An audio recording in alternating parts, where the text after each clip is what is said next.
Alright, this is Frank Sinatra, and welcome to this review of the Perfect Grade Strike Freedom Gundam.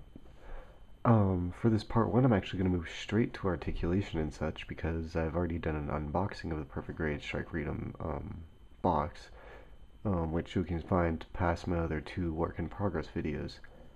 And if you don't watch the work-in-progress ones and you're just joining us, let me know.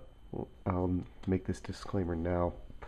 Some of the a finger on one of the hands for this thing has broken off, and actually another one's starting to come off. So I'm not going to really move the hands for this review, but just know that like on a standard human hand, they all bend at joints, and actually this area here as well is another joint, so this entire section of the hand moves as well. Don't paint your hands; they will seize up and probably break like mine did, and then you're gonna have to pay to get a new tree so you can replace them. Anyways, so here we have the Strike Freedom all completed and everything. For this review, I'm probably going to review the model, the mobile suit itself, and then the backpack separately, mainly because the backpack is very heavy. Given that this is a seed unit, it weighs just about as much as the mobile suit itself, so it's actually pushing the model kit back.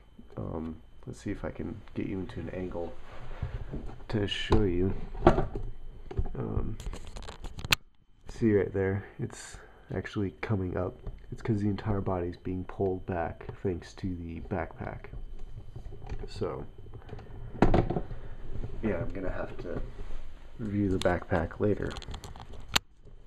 But anyways, let me just reposition you guys here. Let me just get this backpack off and we'll get cracking with the review. This kit, I'm actually very fond of this kit, to be quite honest, for a first impressions thing.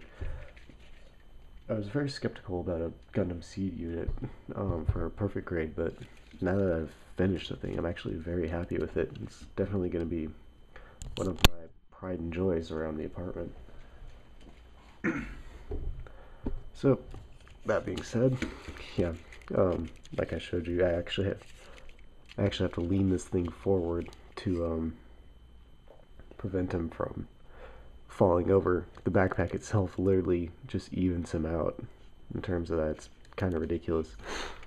Which actually, that'll lead me nicely to this. This is the button, and inside there's a mechanism to adjust the back's thingamajig. You know what? Hold that thought. I'm going to go grab the instruction manual and I will show you what I'm talking about. Just give me 2 seconds.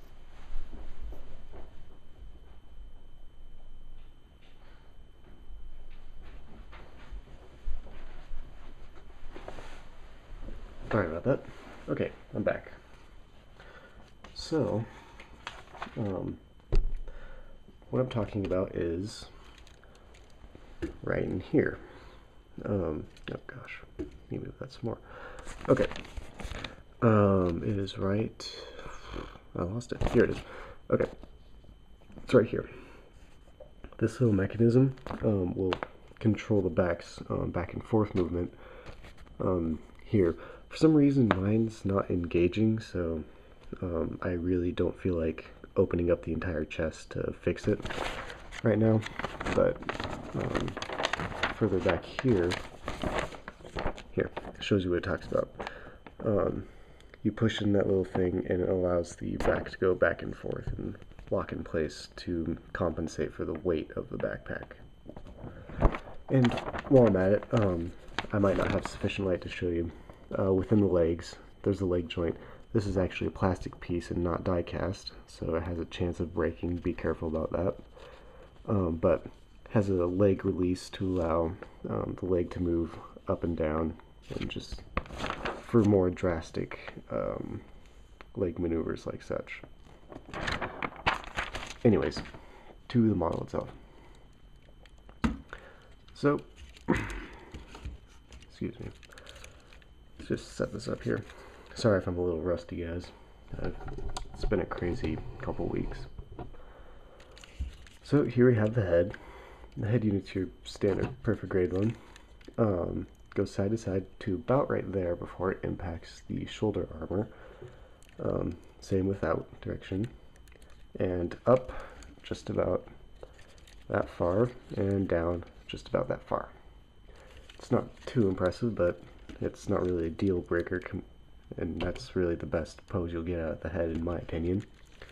And it is on a ball joint, and like all perfect grade heads, this one contains, that sounded bad, a lighting mechanism which is hidden here for some very bright LEDs. My PG Asteroid Red frame had a very weak LED, so I was actually kind of cautious about that for this one. And here's the actual unit itself. Let me turn that off. It's 2 batteries inside this little thing, and just a quick little move over and it activates the light. I'm actually very pleased with this lighting mechanism, so good work on that, Bondi. So close it back up and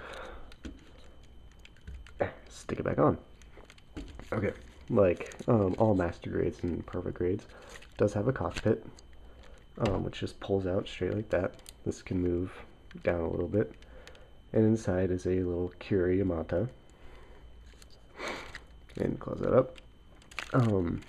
Like I showed you before, the torso has some back and forth movement, and no real side to side actually, but it does have this direction side to side. The pistons there, you can see them in there moving around. Let's move this camera down a little bit. Okay, the arms have multiple points of articulation, which is always very good for extending street freedom into its full burst. This top part here just slides up, and this part just pull it open, and it's the extended mode. And same thing to just push it back down and push back down, and it's closed up. This little flap here looks like it's actually come loose. No, okay, good. Okay, it hasn't come loose, which would have been bad, but it moves up about that far, giving the arm not much outwards movement, really. It's kind of depressing. But the arms can do, without the backpack, they can do 360. With the backpack, they will stop right about there. Before impacting the backpack, and you'll have to move the wing and then continue to move the arm. The elbows are double jointed, so they can do pretty close to 180. Not complete, but pretty close to finishing there. And actually they have some twisting movement here for a full 360. Let me move the camera down. Sorry, I'm moving it around so much, guys. Moving it down, moving it down. Okay. The shield generator does come out, and you can just get it out with even clipped nails, so it's pretty easy to remove. And it's on a double kind of hinge thing and comes out just about that far, and you can position this to whatever you need and all that other stuff. I'll show you attachment when I go on to weapons and accessories. And like I told you about the hands, they are normal hands, with this being an extra point of articulation right here, and they are on ball joints.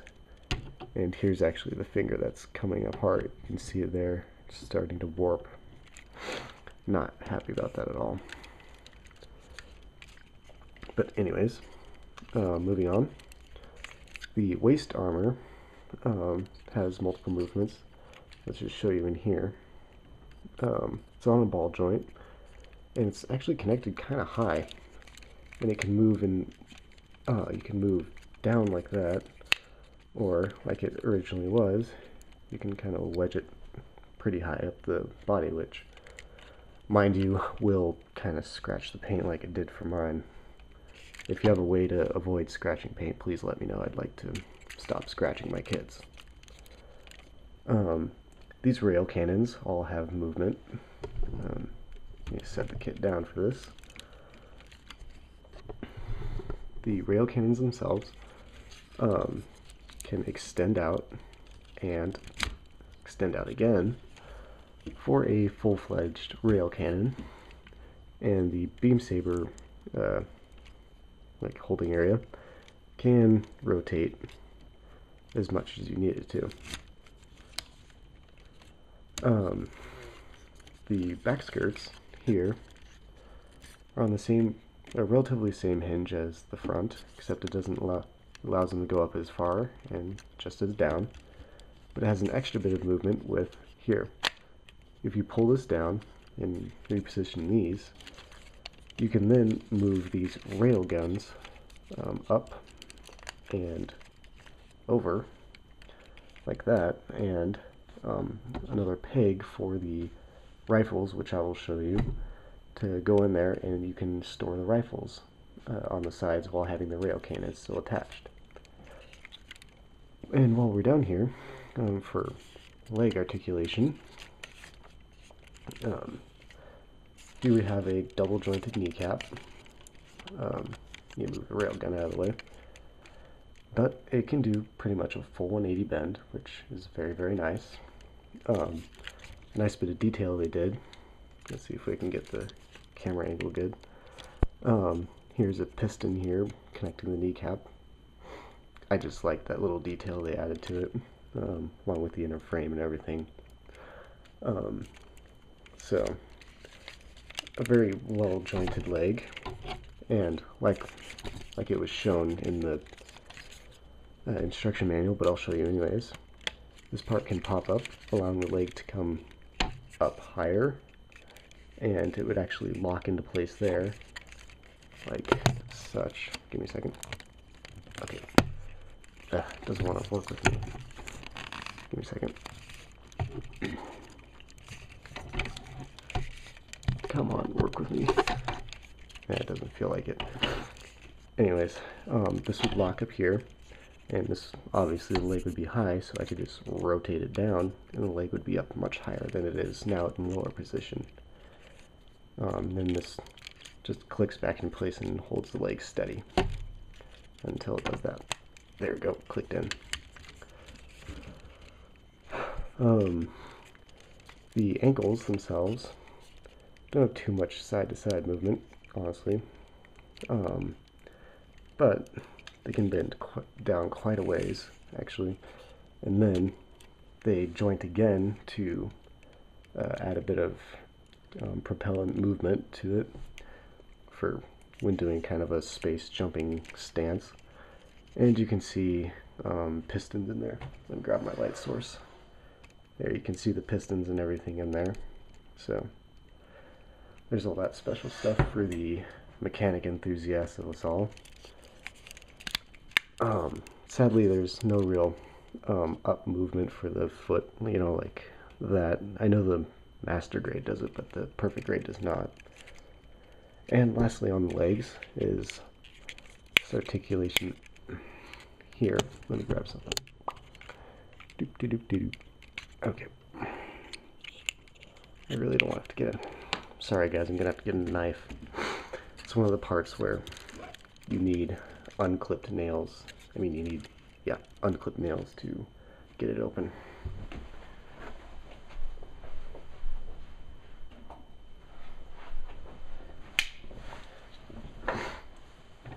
Like I said, lastly, here's this bit of articulation down here. And that actually just about does it for articulation for the Strike Freedom, the mobile suit itself. Next will be the backpack, then accessories, and I'll show you what parts go together and everything, and then do a final thoughts thing with the entire kit displayed. So I'll see y'all there.